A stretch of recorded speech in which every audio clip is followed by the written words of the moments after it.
बिहारला आता मी निघणार आहे आणि म्हणून मी बिहारच्या यशाचं अभिनंदन करावं म्हणून गृहमंत्री अमित शाह साहेबांना भेटलो.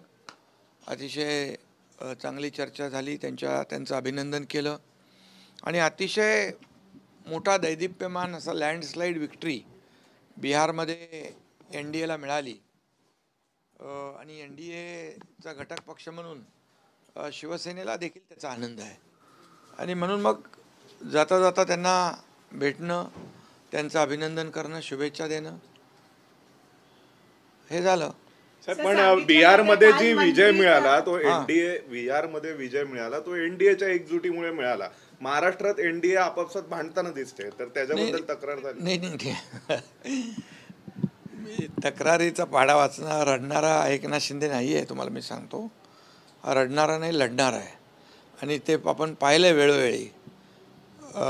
त्यामुळे या छोट्या मोठ्या तक्रारी राष्ट्रीय पातळीवर आम्ही आणत नसतो आणि खरं म्हणजे बिहारमध्ये NDAमध्ये 5 पक्ष एकत्र होते आणि 5 पक्षांच्या एकजुटीमुळे प्रचंड मोठं यश त्या ठिकाणी बिहारच्या जनतेने NDAला दिलं आणि पूर्वीचं त्यांना जंगलराज नको होतं आणि त्यांना विकासराज हवं होतं आणि मोदीजींच्या नेतृत्वाखाली ही निवडणूक लढवली, त्यांच्यावर विश्वास ठेवला. नितीशजींनी जे काही तिथे पूर्वीचा काळ होता तो बदलला आणि त्यामुळे एकत्र जेव्हा एकजुटीने आपण लढतो तेव्हा यश नक्कीच असतं. आणि महाराष्ट्रामध्ये देखील झालेल्या विधानसभेच्या निवडणुकांमध्ये आपण पाहिलं एकीचं बळ आणि एकजुटीची ताकद काय असते.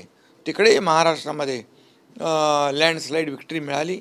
महाराष्ट्रातल्या जनतेने महायुतीला विजय दिला, ही वस्तुस्थिती आहे. काल मंत्र्यांनी बहिष्कार टाकलं कॅबिनेट मध्ये, काल मंत्र्यांनी बहिष्कार टाकलं, त्यानंतर तुम्ही ते अमित शाह यांच्या दारी पोचलेत आणि BJP versus Shiv Sena on ground. अरे बाबा, हे सगळं तुमचा कल्पनाविलास आहे. हे सगळे तुम्ही पतंग उडवत असता. आतमध्ये मी बसलोय आणि बाहेर तुमच्या बातम्या सुरू आहेत. एवढा पण मी एवढं सांगतो की ज्या नगरपालिका किंवा स्थानिक स्वराज्य संस्थांचे जे प्रश्न आहेत हे इथे राष्ट्रीय स्तरावर आणण्याचा काही विषयच नसतो. त्यामुळे आम्ही काल मुख्यमंत्र्यांच्या बरोबर बसलो, चर्चा झाली. त्यामधून एवढंच ठरलं की महायुतीला कुठेही गालबोट लागणार नाही, महायुतीमध्ये कुठेही मतभेद होणार नाहीत याची काळजी प्रत्येक पक्षाने घेतली पाहिजे आणि तशा प्रकारच्या सूचना प्रत्येक पक्षाच्या प्रमुखांनी दिल्या पाहिजे, अशा प्रकारची चर्चा झाली. आणि त्यामुळे आता तो विषय जो आहे तो काल तिकडे संपलेला आहे, तो दिल्लीचा विषय नाही आहे. मात्र नाराजी दूर झाली नाही, नाराजीचा हा विषय इथं नव्हताच मुळात. त्यामुळे तो विषय जो होता तो महाराष्ट्र स्तरावरचा आणि स्थानिक पातळीवरचा होता, तो राष्ट्रीय पातळीवरचा विषय नव्हता. आणि त्यामुळे गणेश नाईक यांच्याकडनं सातत्यानं शिवसेनेला आव्हान देण्याचा प्रयत्न केला जातो, खास करून नेत्यांचं नावं घेऊन आव्हान दिले जातात, तर त्याकडे कसं बघता तुम्ही? या बाबतीमध्ये त्यांचे जे काही पक्षश्रेष्ठी असतील तो निर्णय घेतील. रवींद्र चव्हाण जे प्रदेशाध्यक्ष आहेत त्यांच्या भूमिका आहेत, त्यांनी ज्या पद्धतीने पक्षप्रवेश केले, तुमच्या पक्षात ज्या तुमच्या उमेदवारांनी ज्यांचा पराभव केला होता त्यांना पक्षात घेऊन ताकद देण्याचं काम. अरे बाबा, झालं ना ते, काल विषय संपला. तो इथे विषय दिल्लीत नाहीये. तुम्ही आता दिल्लीत आहात का मुंबईत आहात? तो दिल्लीत आहे. त्यामुळे तो विषय काल संपलेला आहे. तो विषयाला एवढा मी गांभीर्याने घेत नाही आणि घेणारही नाही. त्यामुळे तो विषय काल संपला. तिकडे मुख्यमंत्री होते. मुख्यमंत्री भारतीय जनता पक्षाचे महाराष्ट्रातले लीडर आहेत, मी शिवसेनेचा लीडर आहे.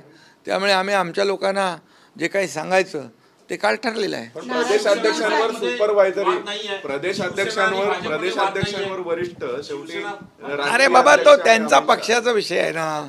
ते त्याप्रमाणे ते ज्यांना काही सांगायचं, सूचना द्यायचं. मी माझ्या पक्षाच्या त्रास मात्र इतरांना सहकार्यांना होतोय महायुतीतल्या. अरे बाबा, महायुती मजबूतीने निवडणुकांना सामोरी जाते आहे आणि या महायुती जसं विधानसभेत यश मिळालं तसं महायुतीला स्थानिक स्वराज्य संस्थांमध्ये महापालिकांमध्ये देखील चांगलं यश मिळेल.